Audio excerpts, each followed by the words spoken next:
Hello, everyone. Welcome to the Get in the Mode podcast. In this episode, I review Yuval's newest book called Nexus. It says Nexus, a brief history of information networks from the Stone Age to AI. Now, who is Yuval Noah Harari? He is the best-selling author of the book Sapiens. Sapiens got rave reviews from the likes of Bill Gates and so on. This one has got reviews from people like Barack Obama, Bill Gates, Natalie Portman, the New York Times, the who is who of book readers have reviewed it. Now, Yuval is a historian, so he traces the evolution of human beings, how we arrived at becoming Homo sapiens in his book Sapiens. In this book, he is tracing what he calls information networks, the evolution of it, like he says, from Stone Age all the way to the age of AI. Now, information networks sounds sort of confusing because, hey, where did we have information networks in the Stone Age? But actually, he demonstrates in this book that information networks have always existed right from the ancient times all the way to the age of AI. Now, why is he writing this book? He is of the opinion AI is going to have agency. We talk about it a lot in our AI world of agentic AI, agents, and so on. As we know, we are building artificial intelligence which will have agency. In other words, they can make autonomous micro decisions or perhaps big decisions at some point.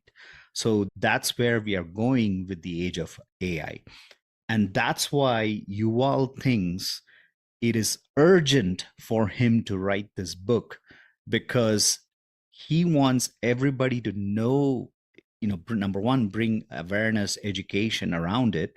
And number two, he quickly wants to say that everybody should be involved because we are making major changes to how we have treated information networks.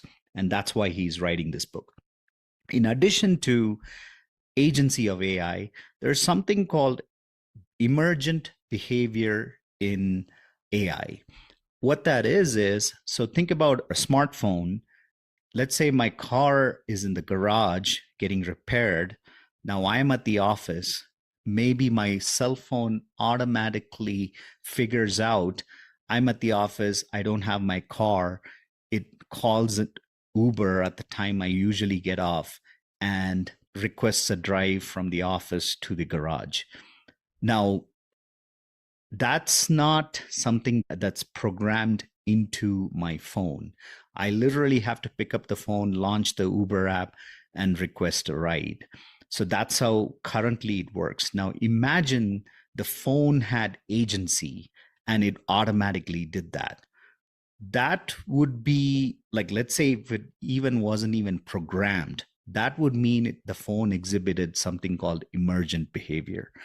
And this is something that is shocking a lot of AI innovators and a lot of LLM developers or scientists is the fact these LLMs exhibit this behavior.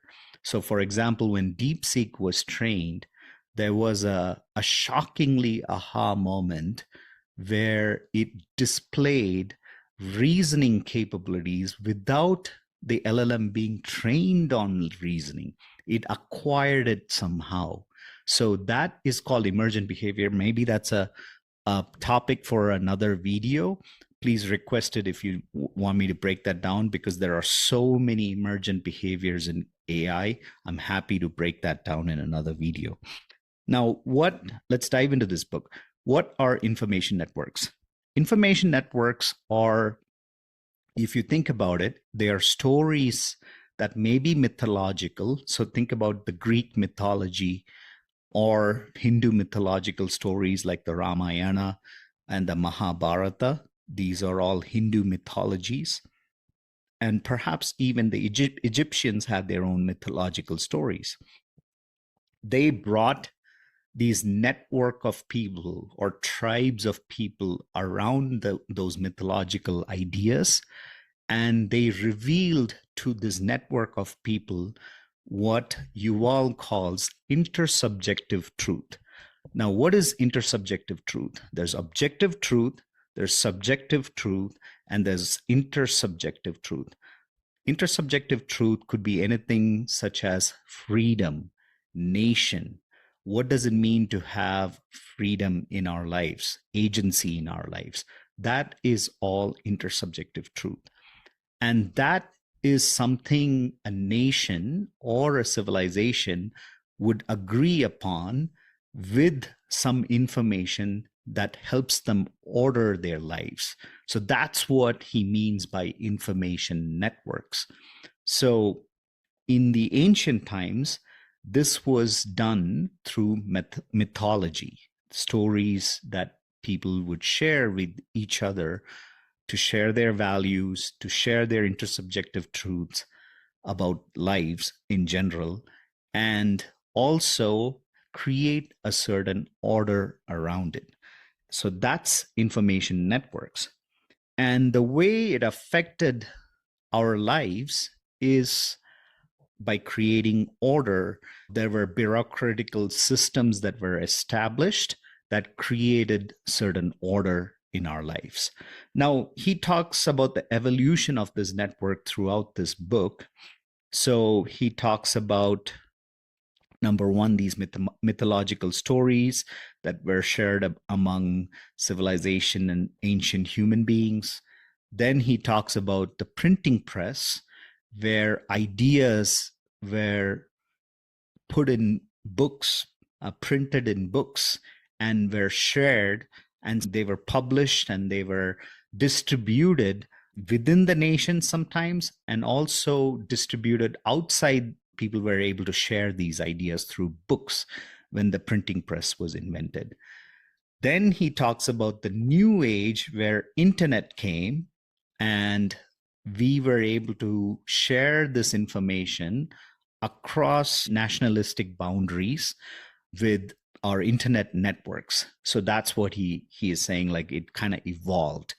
And now what he is saying is we are sort of outsourcing that information gathering piece to machines through algorithms and artificial intelligence.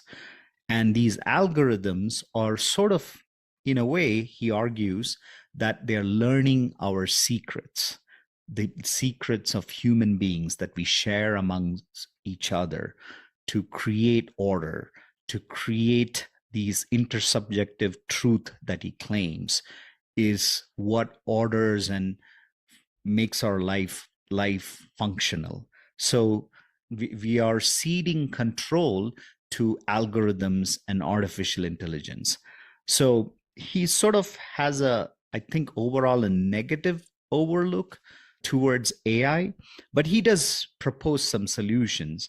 Now, so I'm going to get into that right now. So we talked about why he's written this book, what are information networks, how it affects our lives. And, now we're going to get into the problem that he sees with this. So now let's talk about the problem that this sort of evolution of information network creates. Because we are ceding control to algorithms and artificial intelligence, Yuval's claim is these algorithms are sort of pitting us one against the other. And we see this in social media all the time. Because we engage with anger and fear, these are very powerful emotions. The algorithms have sort of learned this as a secret, and it can, let's say I'm triggered by, let's say something that I don't like seeing. It literally, in my Facebook feed or my Instagram feed or my LinkedIn feed, they just keep showing that. And I get so triggered that I start commenting on it, I start engaging with it, and it's sort of like a snowball effect. The more I add comments and the more I engage, the more I'm shown that type of feed. So that's what the algorithms are learning. These are machine learning algorithms that learn and are making us fight with each other. So that's Yuval's biggest concern. Now, he also wants to offer some solution to this problem. He also shows the rise of populism, how populism has sort of risen over the years. This is going to be a little bit of a political commentary. So if you're getting triggered, this is a trigger warning. I am going to dive into more political stuff here because the book does talk about it. So he talks about populism, and he talks about how populism wants more information sharing because it has sort of a naive view that more information that we share, it's going to lead us to truth. And Yuval in this book shows that's not necessarily the case. The more information that we have, we might actually be creating certain totalitarian frameworks or social order. So he demonstrates in this book what sort of problems it creates. Another thing it also creates is sensationalism. Populism is driven by that sort of sensationalism. And our leader, President Trump, is a prime example where he leads by that sort of sensationalism. So that's a problem that he rightfully identifies because populism wants to have free speech, it wants to have free information flow. However, he says that there's a problem there because it leads to this sort of like sensationalism and sort of like this totalitarian sort of social order. So that's his criticism on populism. Now, Yuval is a liberal. So it's very evident in this book. You cannot dispute it. So Yuval's solution is more the liberal solution. And I'm going to read there's one sentence that is very evident. What he states is the solution. For truth to win, it is necessary to establish curation institutions that have the power to tilt the balance in favor of the facts. Think about that for a second. He thinks for truth to win that we need to establish certain curation institutions so that we can tilt the balance in favor of the facts. So that's his solution. So he wants to create some regulatory body, some sort of an independent curation institution that can govern and tilt the information towards a truth narrative. Now, I want to use Yuval's own criticism of what he says is the problem, because when you create those regulatory bodies, they're not necessarily, as he claims, they're not going to act on that information and provide more information and tilt it towards the truth. As he says, information doesn't always lead to truth. That's sort of like a naive way. I mean, that's his claim, and he demonstrates that in the book. So going by his own logic, it is sort of going to fail. And we saw this failure in Facebook when they created this sort of like this regulatory governing body. Twitter created this too. They suppressed certain narratives. His solution, the liberal solution, we have seen that at work and it failed.